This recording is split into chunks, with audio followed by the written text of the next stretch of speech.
We are in the Guinness Book of Records as the world's most It smells like.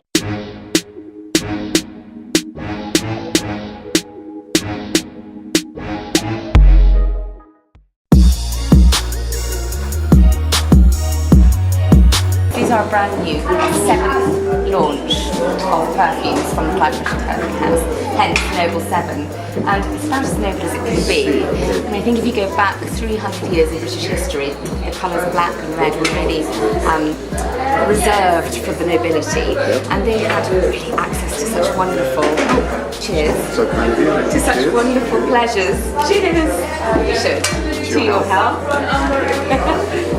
It's rude if I don't drink, isn't it? It's a wasted cheers. It is. To Noble 7. So they had access to such the world's finest pleasures and joys. And obviously Clive Christian himself knows a great deal about the interiors of properties from his British craftsmanship that he takes care of. But it was on in his property in Cheshire, his residence there, after he'd spent many years putting that together and putting the soul back into it and refurnishing it and putting it back to life, he turned his attentions to the gardens. And in 300 years ago, the landowners would have sent their men and women out into far lands and brought back the finest flora, exotic plants and flowers from distant lands, and actually then showcased their place in society by helping these flowers to flourish, bloom in English climate. I mean, today we've got a lot of rain, which is fabulous, and yesterday we had a lot of heat and sunshine, but of course that's not common for England, so it was a real skill for these gardeners to make these flowers flourish in our English climate. So Noble 7 pays homage to that great period of British history 300 years ago. And Noble 7 is in a pair. So we have Rock Rose, which was plucked from the banks of the Mediterranean. It's a very arid, aromatic rose. You can almost smell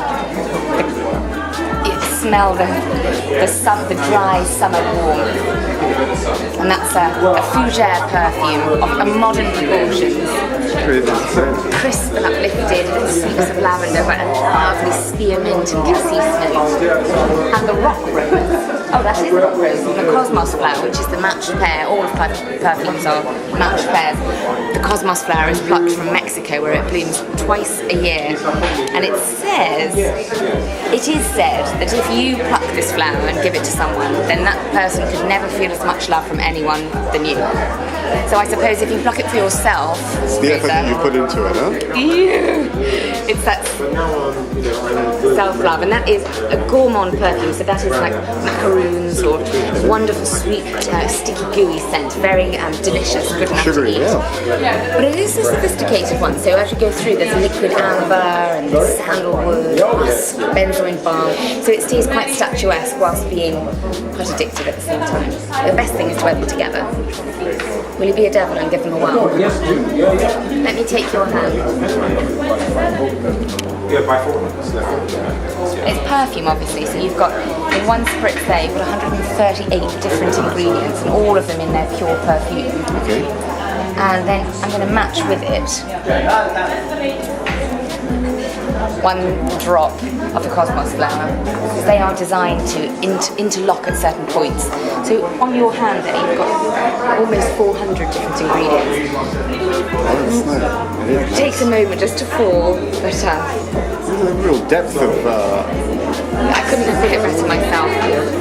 When you're talking of that concentration in the absolute of every single ingredient, and then the complexity that every ingredient is in that purest form, that truest capture of nature, but then you have 190 ingredients, 138 ingredients, you have exactly that, you have depth, and it almost allows each drop of perfume to tailor itself to showcase you and your personality. When you see the cars with the fancy paintwork that changes colour in the sunlight, you've got that kind of effect. You've actually got sweetness, you've got masculinity, you've got some sophistication. It's not one scent, Absolutely. It's a bunch of different scents, and that's what I like about it. That's what it's. You're a connoisseur, I think. No, it's the perfume that's bringing it out of me. joy. Do you know what's happened? What you said actually about the botanists bringing plants and flowers back, that's really interesting for me. Because I went to a school where the most famous botanist of his time, about 300 years ago, Peter Collinson, all that house is named after him, planted all different trees and flora from absolutely anywhere in the world. And if you go to that school, you will see every tree is different, every flower is different, and the perfume and scents that you get there. With just a walk through the garden, you take a tour of the It's garden. evocative of that, would you Oh, that's believe? lovely. Middle School, North London. How wonderful. And I'll have to look it I up. don't know if you keep that in your memory banks, but it's Peter Collinson. He's a very, I'll very keep it famous in my memory bank, sorry, thank you. I mean, for 4,000 years, there was no jurisdiction on men and women, it was just Mother Nature. And so we, in the last 100 years, as society, have put those labels on it. You know, it's actually about what best showcases your personality and how what makes you feel your best self. The coat of arms is wonderful because you've got 7 lions, and it's very unusual to give a perfumer or anybody of 7 lions, because the crown likes to keep the amount of lions they use.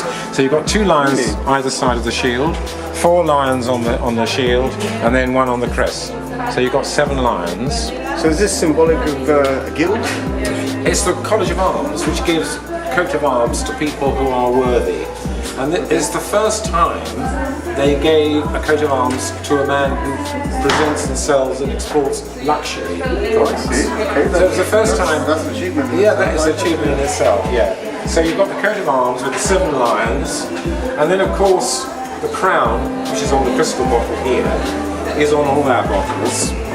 And the crown was given in 1872 by Queen Victoria. So the company we took over, Clive took over in 1999, a company called Crown Perfumery. 1872, after an earlier spell in Paris, it came to London and they made this Crown Lavender salts. And then they made a perfume for Queen Victoria called Crown Essence. She gave the crown in 1872 to be used on the bottle.